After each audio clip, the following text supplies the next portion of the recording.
નમસ્કાર મિત્રો, તમે જોઈ શકો છો મરચાની વાડી ઉભો છું, પણ મરચાની વાડીમાં હું નથી કેતો, કેન્સરના મૂળમાં ઉભો છું. તો તમને થતું હશે કે આ ભાઈ કેમ એમ વાત કરે છે, કેન્સરના મૂળમાં ઉભો છું. થોડા સમય પહેલાની જ વાત છે, એક અમને ખ્યાલ જ આવી ગયો હશે. કાંદા લસણ નથી ખાતા, બીજું તમાકુ નથી ખાતા, કોઈ પણ જાતનું વ્યસન નથી, તો એ છતાં એને કેન્સર આવ્યું છે. કે મને કેમ કેન્સર એમ?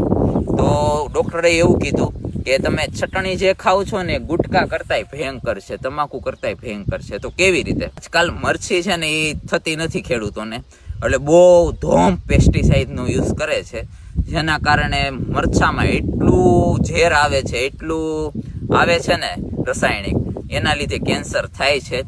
તો ઝેરી દવાનો બને એટલો ઓછો યુઝ કરો.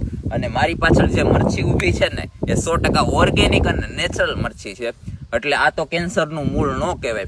હું તો એમ કહું છું, ઓછું ખાવ પણ સારું ખાવ. તો મારી ખાસ ભલામણ છે, અત્યારે તમે ડેઈલી તમે વિચારતા હોય ને કે અમે 100% નેચરલ વસ્તુ ખાઈએ અને અમારે વ્યસન નથી ને અમને કંઈ વાંધો નહીં આવે, તો કોબીજ, ફુલાવર, રીંગણા, અને મરચા, આ બધા શાકભાજીમાં, અને મરચું સૂકું પાવડર હોય ને એટલે તમાકુ કરતાંય પણ વધારે ઝેર છે. આના માટે તમારે શું કહેવું છે? તો ખાસ કોમેન્ટ કરી દેજો, અને મસ્ત મજાની લાઈક આપી દેજો, અને પેજને ફોલો કરી દેજો.